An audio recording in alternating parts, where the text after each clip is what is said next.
You're listening to the Educated Cowgirl Podcast, episode 22. Hey cowgirls and cowboys!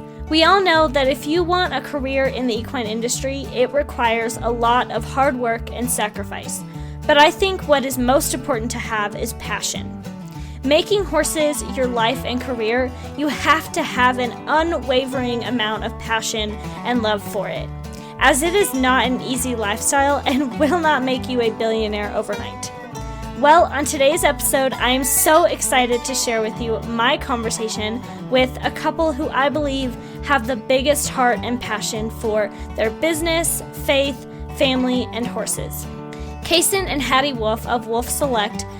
I have known these two for several years now, and I feel inspired by their story, their big dreams, and goals every day. On this episode, they share with me some big, exciting projects at the ranch, but also how the challenges they have overcome have led to some of the most rewarding moments in their lives. Even though Kason is the trainer, they both have such a love for horses and their care and helping riders not only find the right horse for them, but also to ensure that they are set up for success as a team. We also talk about how having the right people around you and seeking wise counsel will make you better in life and in the industry. We cover so many great topics in this episode, and I felt even more inspired after talking with them. And I hope you will as well. So, without further delay, let's get into my conversation with Kason and Hattie. But before we dive into this episode, this is your friendly reminder to make sure you are following the Educated Cowgirl podcast on Apple Podcasts, Spotify, or wherever you listen to your podcasts on. And if you want to get a special shout out on social media or on maybe a future episode, make sure you leave a rating and review, as that is the best way for me to know how you are liking the episodes, and it helps me to grow the show. Hey, and welcome to the Educated Cowgirl Podcast, hosted by yours truly. My name is Abby Carpenter, and I am a cowgirl and equestrian through and through. I started this podcast wanting to make more of an impact in the equine industry. That's why I am making it my mission to help promote the industry to the public through sharing my love for horses through education and bringing other experts and professionals onto the podcast with me to discuss important topics that impact the horse community.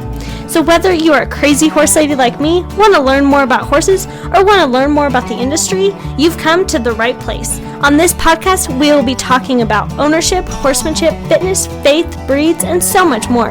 We believe that it doesn't matter what type of saddle you ride in or the breed of horse you may ride.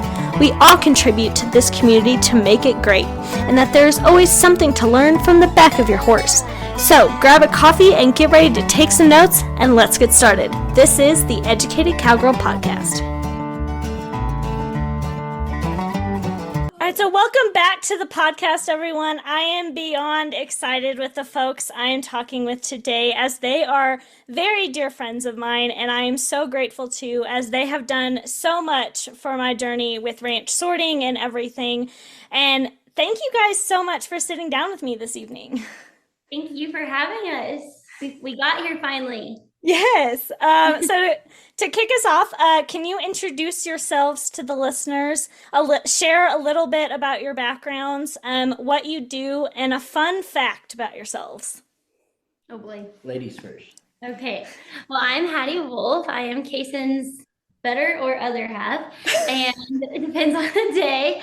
But we run a horse operation here in Weatherford, Texas. So we have a variety of things that kind of go through our facility. One of our main, operations is we have Wolfe Select, which is kind of drives our horse sales, our horse clinics, all things. We kind of dive into roping, sorting, cutting, all of that kind of stuff. And then we have a cattle operation, and our new and exciting thing that we're bringing to the plate is we're going to have a self-fitting operation out of our place now. So we kind of are an umbrella. We're a one-stop shop. So Nice. And a fun fact? So a fun fact about myself would probably be that I started trick riding when I was 4 years old, and I started performing with my sisters on the PRCA rodeo circuit when I was 6. Nice. and they drag your hair in the ground with feet all around you. The only way ground to marry you. And now you make me ride the bucking horses. So Heck yeah, that's what it's all about. I'm a mom now. Okay, back to business. I'm Kason Wolfe. I'm 27 years old, live in Weatherford, Texas. Grew up in Colorado. Um, been raised on a ranch. My family did the ranch sorting. They started that association, so we did that growing up. My grandpa has a ranch in Kremlin, Colorado. We spent a couple winters up there. We got married up there, and recently we moved to Texas about 4 years ago and pursuing all things horses. So we're super excited to be in the industry. And a fun fact would be when I was 10, I had 800 goats. And when I was somewhere in my teens or 20s, we had 800 mother cows. And now we just got to figure out if we can have 800 horses or not. Oh boy. Well, you already have buffalo, so Yeah, we're starting my buffalo herd finally. nice. Yeah. Nice. There's a lot to cover here. Yeah, there's so much to cover. So you were both raised to have big dreams and a strong work ethic, and and you mentioned this, you're currently working on a big project right now. So I think that is the best place to start. Is what you've been posting about lately is Wolf Creek Ranch. So let's dive more into how this all started and what was your vision behind it and what are your hopes for what it'll bring to the industry and your family. Great place to start. So, obviously, we were up in the ranch in Kremling and we loved it up there, but we also knew that we wanted to pursue a career in the horse industry. I think horses has always been my passion. I met Hattie through horses and have always been amazed of just how good of athletes they are, what you can do with a horse, and just the whole horse industry as a whole. Like seeing, all the opportunity out there in a business doing something you love with animals you love. So obviously coming to Texas, it was all about horses. And we came down here and we rented a place, and that was great. But we knew we wanted to buy our own place and build our own place. So we bought a place in Witt, Texas. We lived there 2 years. There was a house there, but no horse facilities. So we put a lot of time and effort into it and recently got it sold and decided that we wanted a little bit bigger place and decided that maybe a covered arena would be something in our future because it does rain down here a lot. And so we recently bought a new place and we are currently building it. And I think as a whole, we want this place to be just a place that people come and feel welcome and feel God's glory, and that we can share kind of his word and also our passion with horses with anybody that comes here, whether it be people sail fitting out of here, or it be us producing vents here or training horses or whatever's to come at this place. We just want it to be a place that shines and is a powerhouse. Yeah. We always refer to Wolfe Creek Ranch as our excuse me, as our sanctuary. So we're really excited to excuse me, to bring people here and provide the love of horses. And like we all know the fruit that a horse has, that it just gives us so much fulfillment. And we're excited to open the doors to broader things and see where it goes. But there's been a lot of like trial and error to get to where we're at, and trust me, there's still like a big hill to climb, but it's an incredible thing when you like obey and trust in God's plan. And it's hard, but there's been a lot of incredible things that we've learned from it. The testimonies that I've even just witnessed from like being, I guess, in Kason's inner circle of what he's encountered and triumphed and gone through has been really incredible. So there's a lot of already, like the foundation's already set for Wolfe Creek Ranch, and it's been set for a long time, but it's finally like we're seeing it come together, and it's surreal. It's really crazy. And then like the opportunity of oh my gosh, there's just been like one thing after another. Like it was an indoor and now all of a sudden it's 80 stalls. So we're gonna have 90 stalls here by the time we're done building this wall. And who knows what it'll bring. It's gonna be events and weekend retreats. We want to bring in, like I have dreams of just having like women retreats here, and Kason has dreams of things. So who knows? The sky is the limit. It all sounds so great, and I just love the message behind it and everything. Like, I don't even think with Mandy's boarding, I don't even think she has 90 stalls. So, Yeah, she's close. She's close. she's But close. Yeah.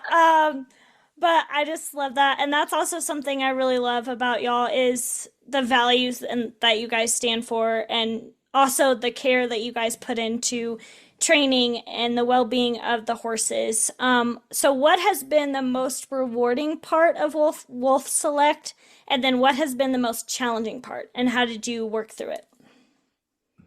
so I'll start us off here. So we both, in business together, we both have our own paths and roads that keep the business afloat. So my greatest excitement when we go through sales and different horse prospects and just kind of the whole thing that our business entails is really kind of, I guess, a little bit of a background too, is that I was raised with rescue horses and donated horses. So they were basically from the killer pen. They were throwaways. Nobody wanted them. And we thought they were treasures. Like we just absolutely thought we had the $1 million horse that everybody, really had. And we're right here in Weatherford, where it's the horse capital of the world. And there's $50,000 cutters next door. And we had our little junker horses, and we absolutely loved them and treasured them. So for me, the buying and selling of our business was really hard to start with Kason, and we went through a lot of trial with that. But I found a new perspective in it when I get to touch all of these incredible athletes that come through our barn. It's just amazing. Like they're so athletic, their hearts are so big. You can really see the incredible creature that God made through these animals. So looking at it in that way and placing them in the best homes is really exciting for me, and probably the best part of what I find in our business is just really finding the right match of a rider and placing that horse with them. So that's kind of my favorite. I would say, I mean, it all just kind of comes down to horsemanship for me is the most rewarding and the most challenging part. Obviously, I love getting on tons of different horses. We buy and sell a bunch of horses, and how fast you can learn a horse, or how fast you can feel what that horse needs, or how fast you can get that horse to fit your program is really rewarding to me, which I think is obviously it's a deep subject, but when we buy and sell horses, you get a horse that maybe didn't work for somebody else or wasn't the best cutter in the world or whatever it is. You can give them a new sport. You can give them a new direction, whether it's sorting or roping or breakaway or whatever it is. And you can help that horse tremendously rather than pushing them to do something they didn't want to do or weren't the best at. And I don't know, that's very rewarding to me. But the hard part of that also is selling them to people that sometimes, they don't have that same feel, or they expect a horse to just automatically be ready for them. And that's the other thrilling part, is getting to teach people, that feel and what they can do to make whatever horse they're on better. And so, sometimes it's frustrating. You sell a really nice horse and didn't get along with that person, and that's okay. But as long as that person's willing to understand that it's probably something they're doing and it's an easy fix and willing to learn, it can be a very easy transition. And so I think for me, it's the feel of a person and of a horse, of teaching them how to be compatible and how to get along and how to become partners rather than a horse just being a tool. Yeah, and I have to add to that. So because you just totally hit me with so much, but not only just that part of it, it's like psychology, honestly. Like it goes way deeper. Like you look at the heart of the person, you look at the heart of the horse, and like for us, we don't like to just trade horses in and out. We really like to find the right person, find the right horse. And when you go into like the horsemanship and you have them come over for clinics and really try to create that relationship, it is so rewarding. And you really get to find like that awareness, not only as a clinician for Kason, but like for yourself as a rider, or like, you know, learning from him. Like if you don't seek that awareness in yourself, it's really hard to have a relationship with a friend, you know, like human to human. So think about it like with human or human to horse. So it's really cool to kind of go through those motions and really relate it all back to like the God's word, because it's like literally just it depicts the whole thing. So yeah, that's so cool. That's great. That's great. And that's something I've really loved about you, Kason, is you really take the time to work with a horse and rider, not just sell them a horse and they're out the door. So I really like that. So going back to Wolf Creek Ranch for a little bit, so you have a stallion, and so I'm curious, with Wolf Creek Ranch, are you planning to expand breeding operations at the ranch, or are you gonna continue to do only outside mares with him? Oh, this is insider news here, but I'm excited. I think we should tell the people what they want to hear. I definitely think that with this new facility, we'll bring all types of, Cow horses. yeah, whether it's breeding or training or clinics or all things horses, cow horses will happen here is my Oh best bet. boy, yeah. So insider news here. Kason thinks that we're gonna have a horse feedlot at some point, and let's just tell the people the real good juicy stuff here. But that is a long time down the road. But we do see ourselves like Power is our stud, and he's truly amazing. He's like opened our eyes to so much, and the stallion side of things, the breeding side of things. We really have been just devouring everything about him. He's just so cool, and everything about the AQUHA part. I mean, there's just so much to learn. And really exciting to be a part of like that growth, to see not just like looking ahead before us, but like looking behind us at the future of what things could be. So it's really cool. Like we've been using him. He's broadened our definitely broadened our vision for that. So we see ourselves definitely. We've been putting in embryos this year. So we're gonna have a crop next year, which is really exciting. And then yeah, I literally say the sky's the limit, because you never know what we're gonna do around here. No, that's definitely the wolf way, is to be unpredictable. So Right, that's right. Just gotta roll with the punches here. yeah.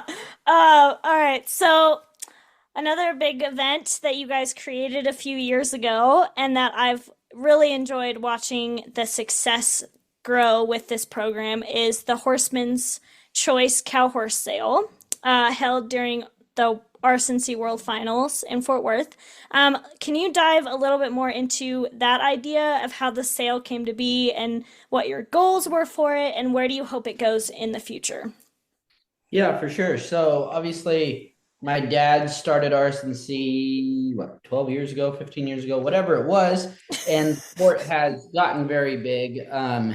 It used to be that we would ride any ranch horse and take it to the sorting, and you could compete on that. And it's gotten to where now we're buying some of the better cutting horses and taking them and sorting on them and competing at a high level. And the idea with the Horseman's Choice sale is to give people at the biggest event of the year a chance to look at a whole list of horses from the top trainers in the industry, and from some cutters, and obviously some other horses that are just amateur type horses or kids horses, but a chance for them to look at a list of horses, pick out what really fits them, talk to the trainers, and have a chance to bid on them at a live auction at the finals, and then also compete for added money on those horses right after the sale. So I think it's something that the sport needed and is ready for. And obviously, I think people have to get used to it and figure out what works best, whether it's bringing, straight cutters to the sale or seasoned sorting horses. But we've had some great success with it, and I think people are excited about it. And I think we just continue on with it and see, what really catches on and let it flourish. Yeah. Yeah. It's a great opportunity for people. Not everybody lives in the horse capital of the world. Mm-hmm. And, all of these trainers have done such a great job of finding them and placing them with people. But we just wanted to elevate that and give them a platform where they feel really special. They feel exclusive. They have a platform that is just higher for them to stand on and showcase their horses and showcase themselves as trainers. And I mean, you look into all of these other disciplines, the roping, the cutting. There's so many other sales that are happening, and people are catching on in there, and they're paying market value price for these horses. And we're not trying to necessarily do that, but we really want to elevate the platform and help these trainers just really shine. So we're excited for that, and we get to do it in the Watt Arena, which is awesome because that's a historic sale pin. If you know the history of Fort Worth, Texas, it's pretty awesome. So yeah, it's been really cool to do that. This is our 4th year, and we have some new additions and transitions this year, but we're excited to do it again. So Exciting, so exciting. Because I know I got to see it for the first time in person last year, and I really liked how, because the horses were already stalled there, people got to try them even before the day of the sale. So that's really good. yeah. And talk to the trainers and everything. Yeah. So with horse sales in mind, something that I have noticed recently, and this probably has a lot to do with the horse market currently, but horse sales have seen larger sale numbers and bigger audience attendance. What trends have you seen that you think have contributed to these numbers, and what do you think this means for the equine industry? So to me, I think obviously the whole horse market over the last 10 years has gone up. And I think it's, kind of to a point where horses should be. And, people have seen the value in a good horse and the time and the effort that it takes to make a good horse. Obviously, I think some sales, are presented right and promoted right and get a couple people on some horses and they bring a ton of money, which helped the whole industry. But as far as attendance and what it looks like, I think it's always been there. Horses have always been something that has had a big audience behind, and maybe it hasn't been promoted as well on social media or to the public. And so I think horse sales have always been big, have always been good. I think it's been promoted more lately. And I think, the prices on horses came up, and I think it has dropped off a little bit lately, which is probably just, steadying out, which is a great thing. But lots of horses are selling for a lot of good money, and I'm excited to be a part of it. Yeah, yeah, it's really nice, really neat to be able to kind of stand alongside so many people who are innovative in our industry. There's so many ways to make money in the horse industry, but it's really cool to be a part of, those kind of, we call them masterminds. They're kind of geniuses, and just learning from them has been a really exciting thing for us. Great. Great.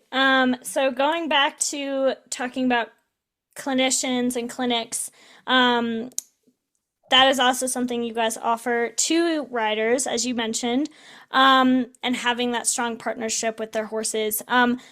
Can you dive more into the clinics that you offer and other opportunities do you have for your riders? And do you plan to have video clinics in the future? Wow, good questions. So yes, as far as sorting has gone and horsemanship, I've been doing clinics for a long time since I was little. I used to, do beginner clinics when I was 10 years old, and it's been something that I've always loved to do. We've continued that down here in Texas. We've put on a lot of, group clinics there at the house. We travel and do some clinics, and I think with the new facility, we're going to set up some things that kind of bring a whole group here, have a lot of cool, exciting, advanced stuff for clinics. And so I want to bring, just a regular clinic to a whole nother level, and kind of making an experience down here, something that people kind of look forward to. So probably more news to come on that once we get the place up and going. But a great question. And as far as video goes, we've talked about it, and you never know. Yeah, we want to provide more resources. That we think that there is a need for it, especially for the sporting industry. So yeah, we've been working on all of this, but we haven't shared a lot of it yet. So if you keep up with us later this year, we might have it out. Great. That's so great. I have no doubt that with Kason's training ability and Hattie's business marketing savvy, that this is going to be a world-class facility. So, Thank you. Well, I have to say, you're a very good interviewer. And we love listening to your podcast, but you always get to ask us all the questions. So I get to ask you a few. Hold on. Where are you at with your horse and your sorting, and how have things been lately? I don't like being put on the spot. I like putting other people on the spot. Okay. Yeah, I agree. So actually, I just moved to Franktown, Colorado. It's by Castle Rock, with Caddy. And so I really like that she's on the same property as me, so I can see her every day and stuff. It's definitely going to change how I travel to shows. I'm going to have to find a hauling partner to get to shows until I find a trailer. But yeah, one of my biggest goals probably this year, I really want to move up to a 3. So that's one of my big goals. Awesome. I love it. And then we can haul you down here and you can come to one of our clinics. No, I would love to. I'm like planning how I'm going to find a trailer faster so I can get down there. I love it. Yeah. So with everything that we discussed today, is there anything we didn't cover that you feel passionate about lately that you feel people don't know about, or they just might not know much about it? Hattie? Gosh, we have so much going on here, especially lately. We're just in truly the busy season of our year. I feel like you covered most of it. We have breeding stuff happening. We have clinics, resources, a horse sale. We have actually 2 horse sales going on. June 1st will be in Wyoming for the Diamond McNabb sale, and we have 3 phenomenal horses this year. We're really excited about. It's such an honor to be a part of that sale. It's truly unheard of, kind of the dynamic that they stand on, and so we just feel so honored and privileged to be a part of that family, that team, and that sale up there. And then we'll literally be turning around, driving back down here to put on our sale 8 days later.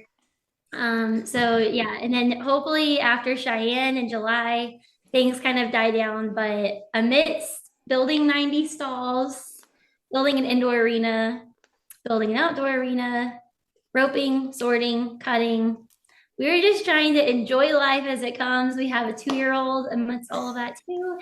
So he's like the total joy of our life. But we're just trying to just take every day as it comes, breathe, enjoy it, but also keep that determination and our end goal in mind. So we just have a lot going on. No, I love it. You guys definitely make my head spin with how much you guys have going on. But okay, so before we get into the rapid fire questions, what does it mean to you to be an educated cowgirl? Well, Let me answer this one. I'll let you handle this question. Gosh, I actually, before we got on, I was taken back by the title of your podcast, because I was thinking, do I put my glasses on? Do I not put my glasses on? And I mean that truly, because it put me into a whole nother realm of how important it is to really be educated. And why don't you have your glasses on? And you always have to make up certain parts of my topic here. So it's just so important, though, like truly, to not just be educated as a cowgirl, but as a horseman. There's so much that goes into being a cowgirl. And I think that, there's a lot of different trends that go on. Like the modern day cowgirl is probably a little bit more different than the traditional cowgirl. But at the end of the day, it's so important to find the right people, find the right resources, and find the trainer specifically who helps you flourish, who you feel confident with, the person that you feel that you are really truly becoming knowledgeable from.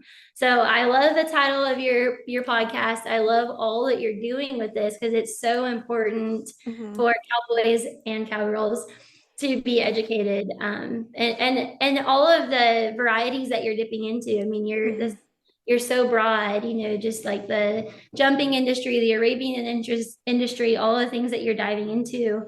It's educating me as, just a cowgirl, but in a different arena. So it's super cool what you're doing, and I love it because I'm getting educated myself. So Thank you. I appreciate all that you're doing. Yeah, I appreciate that. I love what you said so much. Kason, did you have anything you wanted to add on that? Obviously it's educated cowgirl, but I'm a cowboy. But I think that just in life general, right? Like whether it's being a cowboy, a horseman, a stockman, whatever your passion is, right? Is whether let's talk finances, right? If you want to get by and just make a little bit of money, or if you want to get by and stay at the level you are as a horseman or a cowboy or a cowgirl, it's a matter of not looking at others and what you can blame, but looking at yourself and seeing, how can you help yourself? What can prepare you better?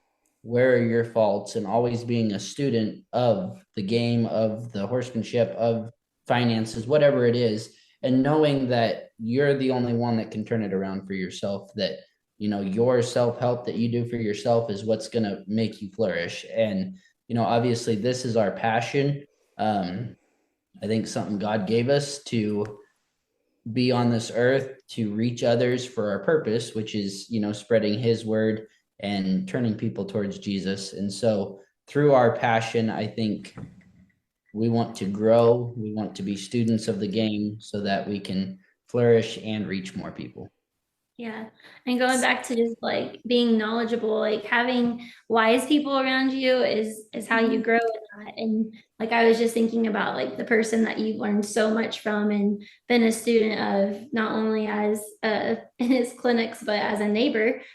Chris Cox has been somebody that Kason's always looked up to for horsemanship, but it's so much more to that because he is a person who we seek a lot of insight from outside of the arena too. And so as a cowboy and cowgirl, like truly it does educate us and continue to help us grow in so many parts of our lives. And so it's so important to have those people in your life, whether they're a cowboy or a cowgirl, you need them, like God tells you to seek wise people, seek wise counsel. So we're always trying to learn more about our craft, but also just learn more about other people's crafts because it's just always, we're always crossing over. We're always collaborating with one another daily. So if you're not learning from anybody, you're probably thinking you're a little bit too smart. a little bit smarter than what you really are. But Exactly. that's what Kason tells me. That's so good. Okay, so for some fun rapid fire questions. All right, first one. If you could only eat one thing for the rest of your life, what would it be? Steak. I don't even know. Hurry, one thing, rapid fire. I feel like cereal is the best answer for me. Booty pills. It's like the only thing that I'm allowed to eat. I have a 2-year-old and a Kason David. It's a lot. Yeah. What is your biggest horse ick?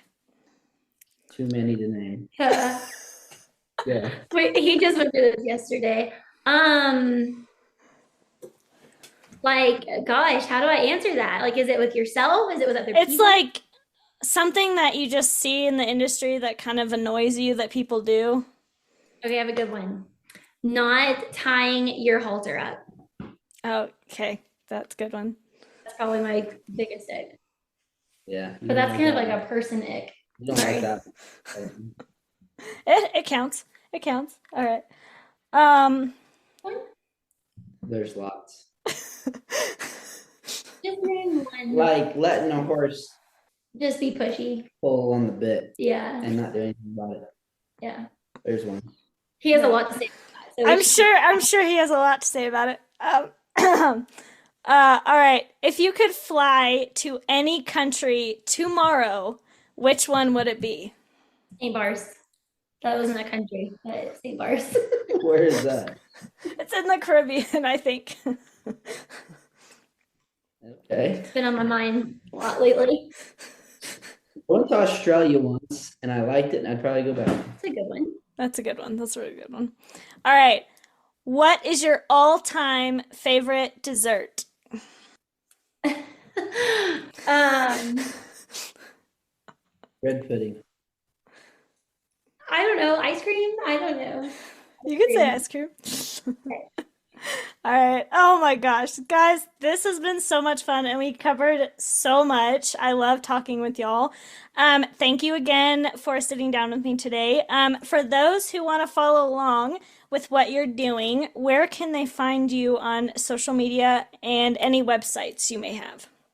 Awesome. So our website is wolfselect.com, and you can kind of go through and see all of our, like, that's where you can breed to our stud. There's all kinds of resources there for him, for clinics. And we try to keep it pretty updated amongst all of our social media platforms, which is Wolfe Select. And we're on YouTube, Facebook, Instagram. We might have a podcast. Who knows? No, we don't. We don't have one. But yeah, Wolfe Select on all of the platforms, and we'll have Wolf Creek Ranch up on all of the social media platforms here soon. Nice. Nice. Thank you guys so much. Thank you. Thank you. you. And we love what you're doing here. Keep going. Thank you so much for joining me for this episode of the Educated Cowgirl podcast. I hope you enjoyed it, learned something new, and will come back for more. But for now, stay blessed and ride on, cowgirls.